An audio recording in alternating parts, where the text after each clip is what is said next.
8월 3일 달콤한 말씀 행복한 하루 말씀 묵상 시작하도록 하겠습니다.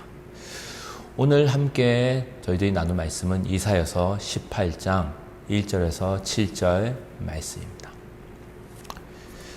슬프다 구스의 강 건너편 날개치는 소리 난 땅이여, 갈대배를 물에 띄우고 그 사자를 수로로 보내며 이르기를 민첩한 사절들아, 너희는 강들이 흘러 나누인 나라로 가되 장대하고 준수한 백성 곧 시초부터 두려움이 되며 강성하여 대적을 밟는 백성에게로 가라 한도다. 세상의 모든 거민 지상에 사는 너희여, 산들 위에 기치를 세우거든 너희는 보고 나팔을 불거든 너희는 들을지니라. 여호와께서 내게 이르시되 내가 나의 처소에서 조용히 감찰함이 쬐이는 일광 같고 가을 더위에 운무 같도다. 추수하기 전에 꽃이 떨어지고 포도가 맺혀 익어갈 때 내가 낫으로 그 연한 가지를 베며 퍼진 가지를 찍어버려서 산의 독수리들과 땅의 들짐승들에게 던져주리니 산의 독수리들이 그것으로 여름을 지내며 땅의 들짐승들이 다 그것으로 겨울을 지내리라 하셨습니다.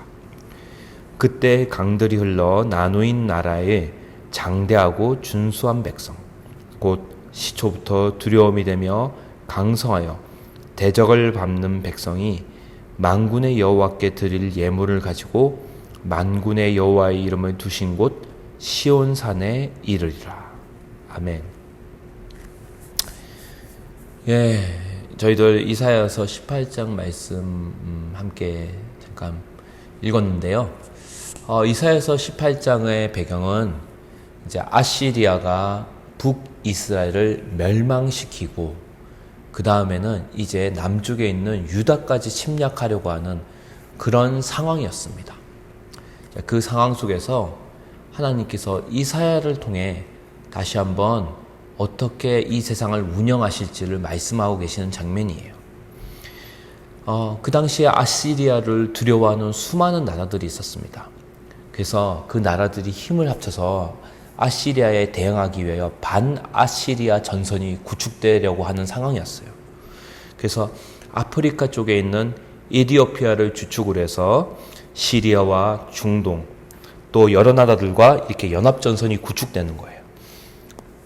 그리고 그 에티오피아가 유다에게도 동맹을 요청했습니다. 함께 아시리아에 맞서 싸우자.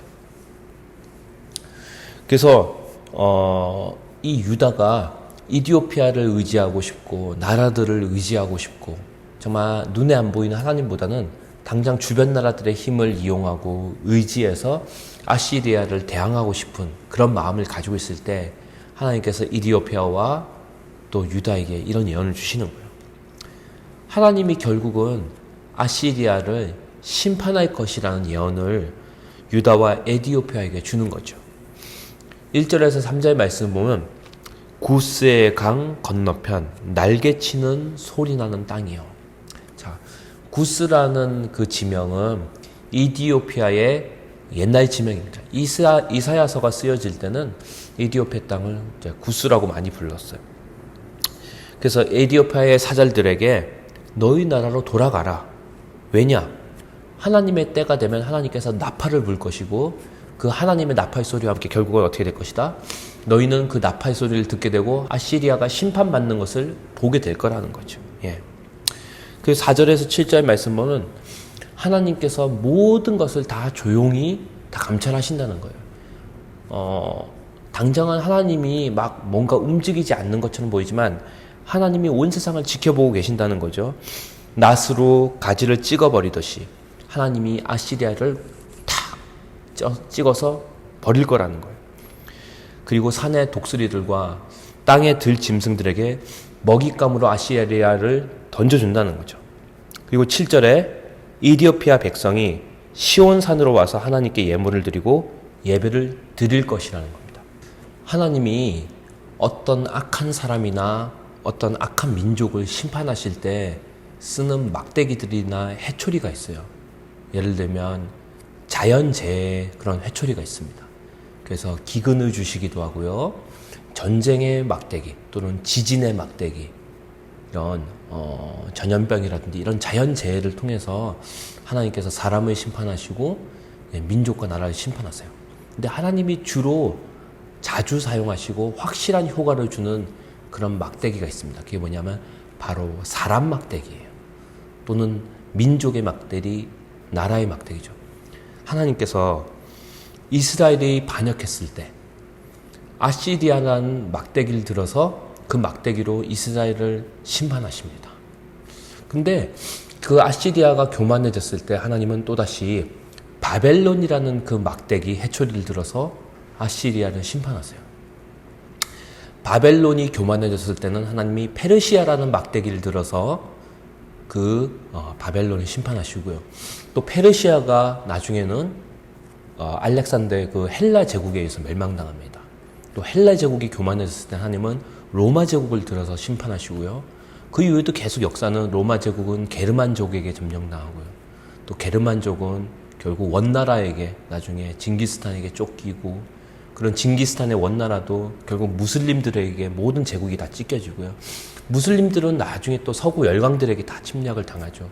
지금 현재는 21세기에 미국이 세계 최강의 나라입니다. 그래서 일명 로마가 최고였을 때 팍스 로마라는 이름이 그때 유행한 것처럼 팍스 아메리카나, 즉 미국이 온 세상을 다스리고 통치한다는, 미국은 영원할 거라는 그런 말도 유행하지만 결국 하나님 앞에서 영원한 나라는 없습니다. 로마도 결국 몇백 년 되지 않아서 멸망했고요. 그래서 사실은 우리나라를 주변을 둘러싼 여러 나라들이 있죠. 미국, 또 일본, 중국, 러시아. 근데 어느 나라도 우리나라의 영원한 우방은 아니에요. 이 땅에서는 영원한 아군도 적군도 없습니다. 각자의 이해관계에 따라 민족들이 이합 집산하는 거죠. 영원한 나라는 하나님 나라밖에 없는 거예요. 내 나라도 영원하지 않습니다.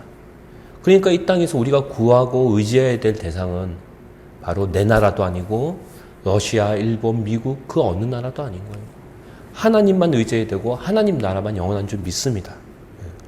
그래서 이사야서를 통해서 하나님께서 계속 우리에게 말씀하시는 것은 영원한 왕은 하나님이시다. 영원한 나라는 하나님의 나라다. 그리고 그 나라를 다스릴 분은 주님이 보내신 하나님의 아들 메시아 예수 그리스도라는 거죠. 그래서 우리가 구할 때는 주님의 나라가 우리 가정 가운데, 직장 가운데, 이 조국 가운데 임하여 주시도록, 온 세상 가운데 임하여 주시도록 기도해야 됩니다. 가까이 있는 우리 가족과 이웃이, 또 우리의 직장 동료가, 친구가 주님께로 돌아올 수 있도록, 또 이 조국이, 이 민족이 정말 아시리아를 의지하다가, 바벨론을 의지하다가 망한 이스라엘의 전철을 따르지 않고, 기찻길을 따르지 않고 정말 주님을 따라갈 수 있도록, 주님 나라만 바랄 수 있도록, 이 땅에서 우리를 진정으로 도울 수 있는 영원히 의지할 수 있는 산성은 바로 하나님과 하나님의 나라밖에 없구나. 그래서 주님, 기도할 때 오늘 주님 우리를 도와주시옵소서. 이 조국을 구원하여 주시옵소서. 사람의 힘이나 나라의 힘이나 그 어떤 것도 의지하지 않고 그 모든 것들은 결국 하나님의 막대기에 불과하다는 것을 우리가 깨닫게 하시고, 주님만 의지하는 우리 강서 공동체 될 수 있도록, 또 우리 자신 될 수 있도록 우리 함께 오늘 기도하는 시간 가졌으면 좋겠습니다.